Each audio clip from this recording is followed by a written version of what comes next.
మరోవైపు శుక్రవారం బీహార్ అసెంబ్లీ ఎన్నికల ఫలితాలు కూడా వెలువడనున్నాయి.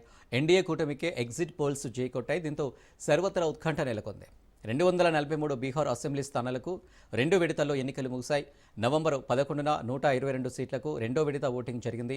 నవంబర్ 6న మొదటి దశలో 18 జిల్లాల్లో 121 స్థానాలకు పోలింగ్ జరిగింది. స్వాతంత్ర్యం వచ్చిన తర్వాత బీహార్లో ఎన్నడూ లేని విధంగా 67.13% పోలింగ్ నమోదై పాత రికార్డులన్నింటినీ బద్దలు కొట్టింది. రికార్డు స్థాయి ఓటింగ్ సరళి ఎన్నికలను మరింత ఆసక్తికరంగా మార్చడమే కాకుండా రాజకీయ పార్టీలలో సైతం ఉత్కంఠను పెంచుతుంది. ఇది ప్రభుత్వ వ్యతిరేక పవనాలకు సంకేతమని ప్రతిపక్షాలు భావిస్తుండగా నితీష్ నేతృత్వంలోని డబుల్ ఇంజన్ ప్రభుత్వ పాలనకు ప్రజలు ఇస్తున్న మద్దతు ఇది అని అధికార కూటమి ధీమా వ్యక్తం చేస్తుంది. నవంబరు 14న ఓట్ల లెక్కింపు ఉండనుంది. బీహార్లో మొత్తం 243 స్థానాలు ఉన్నాయి. 121 సీట్లు దాటిన పార్టీ అధికారంలోకి రానుంది.